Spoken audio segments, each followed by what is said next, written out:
j'ai la chance de passer la journée avec l'équipe de la BIWSA. Le programme est chargé car nous allons à la rencontre de professionnels du monde des vins et des spiritueux. En route vers le château Aubailly, cru classé de Grave, Pessac-Léognan.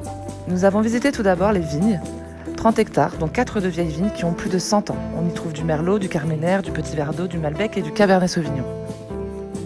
Après un tour dans les vignes, nous partons à la découverte du nouveau chai, sorti de terre en 2018, réalisé par l'architecte Daniel Roméo.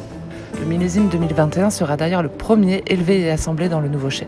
C'est un véritable bijou architectural où le moindre détail a été pensé et repensé pour que la technique et l'esthétique cohabitent.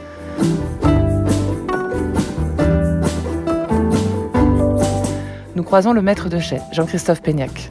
C'est un puits de science bien content de croiser un peu de monde sur son immense terrain de jeu.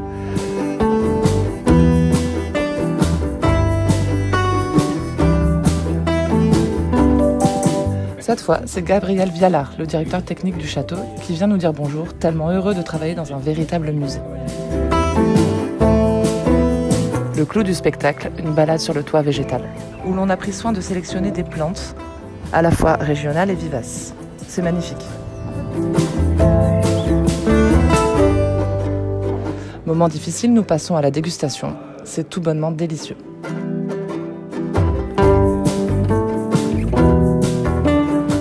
Il est temps de quitter cet écrin. Direction la cave L'Esprit des Vins de Lionel Bon à Léognan. Pour anecdote, les étudiants de la promotion Wine & Spirits 2020-2021 y ont réalisé un projet de no-tourisme.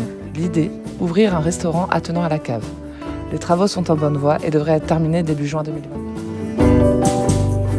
Après un arrêt restauration pour reprendre des forces, nous partons maintenant au château Latour-Martillac, grand cru classé de Grave, qui appartient à la famille Cressman depuis 1871. La tour, qui date du XIIe siècle, est l'unique vestige du château.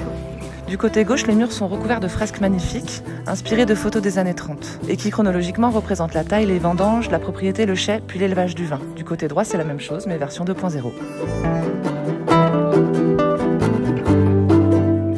Là aussi, le chai a connu quelques transformations et nous découvrons la nouvelle boutique, le cuvier, qui nous mène ensuite à la salle de réception.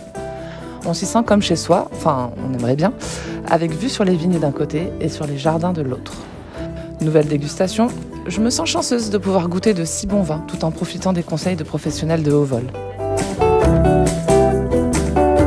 Voilà, la journée est déjà finie et je repars avec plein de nouvelles connaissances et en ayant fait de belles rencontres. C'est décidé, l'année prochaine je m'inscris en MBA vin et spiritueux.